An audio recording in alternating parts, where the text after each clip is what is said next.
To play multiplayer original Game Boy and Game Boy Color games, an original Game Boy link cable must be used. One end of this black first-party link cable supports both the original fat model Game Boy, whereas the other is used for a Game Boy Pocket or a Game Boy Color. As an example, this is the cable you would need to use if you wanted to trade Pokemon in the original Red and Blue games or play competitive Tetris. Now the first-party Game Boy Advance link cable is gray and purple and has this connecting hub in the middle. To play multiplayer Game Boy Advance games, player 1 inserts the purple end, whereas players 2 through 4 use the gray end while inserting the purple end of the additional link cables into that center hub. Unfortunately, the Game Boy Advance link cable is only compatible with Game Boy Advance games. It is not backwards compatible with the original Game Boy and Game Boy Color games. Or is it?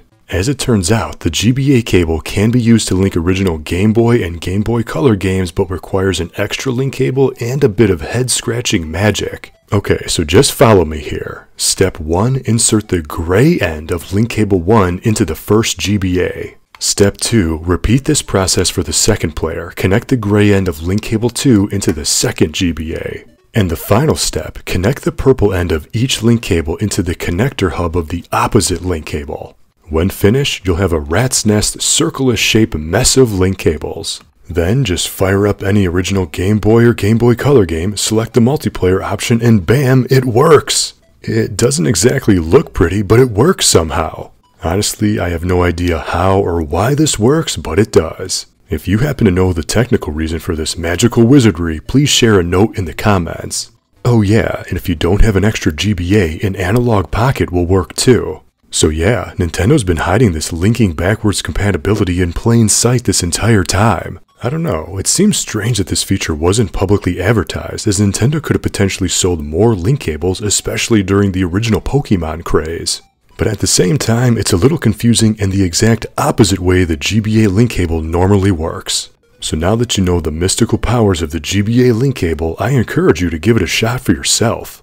Don't know where to start? Well, you might want to check out my Enable the Link Cable playlist, where I've been covering the forgotten multiplayer modes in original Game Boy and Game Boy Color games. Also, I've spent the last few years researching and covering every Game Boy Advance game that supports the Single-Pak Link multiplayer mode. And I also covered all the original Game Boy games that made use of the original 4-player adapter, including the Japanese exclusives.